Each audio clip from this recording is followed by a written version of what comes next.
राम जय। नमस्कार, स्वागत है एक बार फिर से आप सभी का आपके अपने ही परिवार, आपके अपने ही चैनल हनुमान सेवा परिवार में।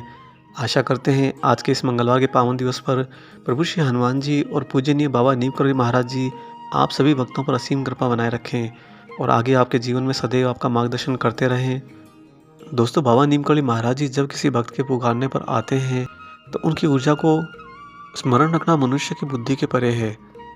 अर्थात हम मनुष्यों में इतना चैतन्य नहीं होता कि हमारे सामने अगर हमारे गुरु, हमारे ईश्वर अपने अवतरित रूप में प्रकट हो जाएं तो हम उनके तेज को सहन कर पाएँ। इसीलिए वो निरंतर हमारे साथ तो रहते हैं, लेकिन अप्रत्यक्ष रूप से। बहुत से भक्त ये कहते हैं कि महाराज जी हमें दर्शन नहीं देते, या बाबा हमें कब अपना एहसास करवाएंगे। वे इस बात से अनभिज्ञ होते हैं कि महाराज जी तो उनके बिल्कुल निकट खड़े हैं। आप जो ही डगमगाने लगोगे, बाबा तुरंत आपको थाम लेंगे। महाराज जी की या ईश्वर की भक्ति को पाना कोई खरीदारी करने जैसा नहीं है कि कोई वस्तु हमें पसंद आ गई और हमने उसे प्राप्त कर लिया। भक्ति तो एक निरंतरता है जिसमें संयम की सबसे ज़्यादा आवश्यकता होती है। अगर आप उस संयम के मिश्रण के साथ अपने समर्पण को मिलाकर भक्ति के मार्ग पर चलते हैं तो महाराज जी अवश्य आपको दर्शन देते हैं। किसी न किसी रूप में आपके सामने अवश्य घटना चक्र में आते हैं। और कई बार तो उनकी इतनी विशेष कृपा होती है कि वो अपने साक्षात रूप में ही आ जाते हैं। और भक्ति का आश्रय यह नहीं कि जब आप उनसे कुछ मांगेंगे तभी वो आपको कुछ देंगे। भक्ति का आश्रय यह है कि आप जो उनकी निरंतरता में रहते हैं उसके परिणाम स्वरूप वह आपके जीवन की हर घटनाक्रम के दायरे में आपके साथ रहते हैं। वह तो अपितु आपका बहुत ज़्यादा ध्यान रखते हैं कि आपकी दिशा गलत ना हो जाए, आपके कर्म ना भटक जाएं, आपका मन ना विचलित हो जाए और ना ही आपका मस्तिष्क आपको किसी गलत दिशा की ओर अग्रसर करे या उसमें उलझाए। साथ ही अगर समय आने पर कोई दुर्घटना घटे तो उसको भी वह पलट देते हैं। आज आपको एक ऐसी ही रोचक घटना सुनाएंगे जहाँ पर महाराज जी अपने भक्त के पुकारने पर अपने वास्तविक रूप में प्रकट हुए, और यह घटना महाराज जी के शरीर त्यागने के बाद की है। दोस्तों, आप लोग वीडियो देखते हैं, आप लोगों को अगर वीडियो अच्छा लगते हैं तो वीडियो को लाइक ज़रूर किया कीजिए और ज़्यादा से ज़्यादा इन्हें शेयर भी किया कीजिए, अन्य लोगों से साझा किया कीजिए ताकि सभी तक महाराज जी का कथा प्रसाद पहुँचे। और जो लोग चैनल पर नए हैं, प्रथम बार वीडियो देख रहे हैं, चैनल को सब्सक्राइब कर लीजिए। और अगर आप चैनल का प्रोत्साहन बढ़ाना चाहते हैं तो जॉइन बटन अवश्य क्लिक करें। आइए ले चलते हैं आपको इस बहुत ही अद्भुत घटनाक्रम पर जहाँ पर महाराज जी ने अपने वास्तविक स्वरूप में आकर दर्शन दिए। महाराज जी की एक महिला भक्त मैनपुरी में रहा करती थी। वह बाबा महाराज जी को अपना सब कुछ मानती थी। उनके लिए वही ईश्वर, वही गुरु, वही पिता, सभी कुछ वही। उस महिला ने अपने जीवन के प्रतिदिन को बाबा महाराज जी के श्री चरणों में समर्पित कर रखा था। धीरे धीरे उसका जीवन बहुत अच्छा चल रहा था। आगे जाकर कालांतर में एक दिन ऐसी घटना घटी जिस घटना ने महाराज जी के आशीर्वाद की पुष्टि कर दी। उन महिला के संतान के नाम पर 2 बच्चे थे, एक लड़की और एक लड़का। लड़की का नाम था सुमन और लड़के का नाम था राजू। एक बार वो महिला ने मेरठ में अपने बच्चों से किसी काम को पूर्ण कराने का आग्रह किया। उनके दोनों बच्चे आनन फानन में तैयार हो गए और दोनों भाई बहन मेरठ के लिए निकल गए। दोस्तों, यह घटना 30 सितंबर 1987 की है। जब सुमन और राजू बस द्वारा मेरठ के लिए निकले तो रास्ते में एटा नामक स्थान पर उनकी बस बुरी तरह से दुर्घटनाग्रस्त हो गई। एटा के पास हुई इस दुर्घटना में राजू को बहुत गंभीर रूप से चोटें लगी और वह बुरी तरह से घायल हो गया। उसके सिर, मुंह और हाथों पर भीषण चोट आई।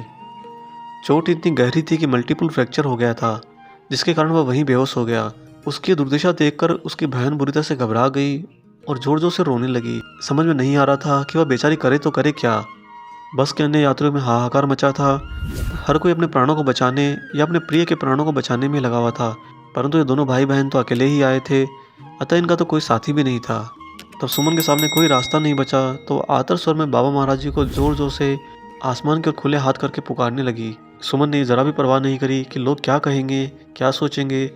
वह बस अपने बाबा महाराज जी को अंतर्मन से पुकारने लगी और जोर जोर से बोलने लगी, कहाँ हो बाबा, आप कहाँ हो? आप तो सदा हमारी विपत्ति में रक्षा करते हो, पुकारते ही आ जाते हो। आज क्यों नहीं आ रहे? कहाँ हो बाबा, हमारी रक्षा करो। सुमन की आत्मा ने जब बहुत गहराई से बाबा महाराज जी को इस तरह पुकारा, तभी एक प्रकाश पुंज सुमन के सामने प्रकट हो गया, और वह कोई और नहीं, बाबा महाराज स्वयं थे। उससे महाराज जी केवल धोती पहने हुए प्रकट हो गए और सुमन से बोले कि बेटा रोती क्यों है? मैं तो यही हूँ, मैं गया कहाँ हूँ? चुप हो जा, अभी सब इंतजाम हो जाता है। बस इतना कहते ही बाबा महाराज स्वयं अंतर्ध्यान हो गए। सुमन के लिए बहुत ही अलौकिक क्षण था जब उसने बाबा महाराज जी को ऐसे प्रकाश स्वरूप में देखा, और वो भी खुली आंखों से। वह इतनी ज़्यादा विचलित हो चुकी थी कि उसे अभी भी कुछ सूझ नहीं रहा था कि मैं करूं तो करूं क्या। परंतु स्वयं अंतर्ध्यान हो गए बाबा महाराज जी ने स्वयं मैनपुरी जाति सुमन के पिता के ही एक विभाग की एक असिस्टेंट इंजीनियर की जीप को रोककर उस इंजीनियर को समझाया कि वहां पर एक बस की दुर्घटना हुई है और उसमें 2 बच्चे सुमन और राजू हैं, उन्हें अस्पताल पहुंचाए। और साथ ही महाराज जी ने अपनी धोती में बंधे 3500 रुपये निकाल कर उस जीप के ड्राइवर को दिए, जो कि इन बच्चों के इलाज के लिए काम में लिए जा सकते हैं। वह इंजीनियर चूंकि महाराज जी को नहीं जानता था, न उनसे कभी मिला था, अतः उसने उन्हें सामान्य मनुष्य समझा और वह तुरंत वहां पर मदद के लिए पहुंच गया। उसने आकर तुरंत आवाज़ लगाई कि सुमन और राजू यहाँ पर कौन है, और जैसे ही परिचय प्राप्त हुआ वह तुरंत उन्हें लेकर अस्पताल चला गया। रास्ते में उसने सुमन को बताया कि तुम्हारे कोई परिचित, तुम्हारे परिवार वाले या तुम्हारे कोई रिश्तेदार हैं क्या, जिन्होंने सफ़ेद धोती पहन रखी थी। उन्होंने मुझे रास्ते में ही जीप रुकवाकर तुम लोगों तक पहुंचने का आदेश दिया था, साथ ही 3500 रुपये भी दिए थे जिससे तुम्हारा इलाज हो सके। सुमन महाराज जी की ऐसी असीम कृपा पाकर पूरे रास्ते फूट फूट कर रोती रही। दुर्घटना की जो वेदना थी वह बाबा के प्रेम में बह रही थी। अगले 1 सप्ताह तक चले अस्पताल में इलाज से उनका भाई राजू तो पूर्ण रूप से ठीक हो गया। तत्पश्चात उन्होंने आकर माताजी को उस दिन की वह घटना सुनाई कि किस तरह बाबा महाराज जी इतना कुछ उनके लिए कर गए।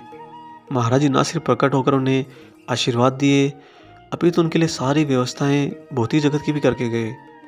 दोस्तों, यही महाराज जी के प्रकृति देवी के लाडले होने का साक्ष्य प्रमाण है। जब बाबा भक्त की मदद करते हैं, उसकी सहायता करते हैं, उसके लिए रास्ते बनाते हैं, तो यही भौतिक जगत स्वतः अपने पलक पावड़े बिछा देता है। क्योंकि दोस्तों, उसमें प्रकृति उस भक्त को मनुष्य रूप में नहीं देखती, उसको अपने ही ईश्वर रूप में देखती है। और महाराज जी का जो हनुमान तत्व है, उनकी भी यही खासियत है कि वह अपने हर भक्त में अपने प्रभु श्री राम को देखते हैं, इसीलिए वह दौड़कर उनकी सेवा के लिए पहुंच जाते हैं। यह तो मनुष्य का बुद्धि भ्रम होता है कि वह जब कठिनाई आती है तभी सिर्फ महाराज जी या अपने ईश्वर को पुकारता है। इससे अच्छा तो हो कि आप अपने प्रतिदिन को महाराज जी के चरणों में समर्पित करके शुरू करें, और जहाँ भी अपने कार्य से निकलें एक बार उनसे बात करके जाएं, उनसे आग्रह करके जाएं कि महाराज जी आप मेरे साथ रहिएगा, शाम तक मैं आपको व्यवस्थित घर ले आऊँगा।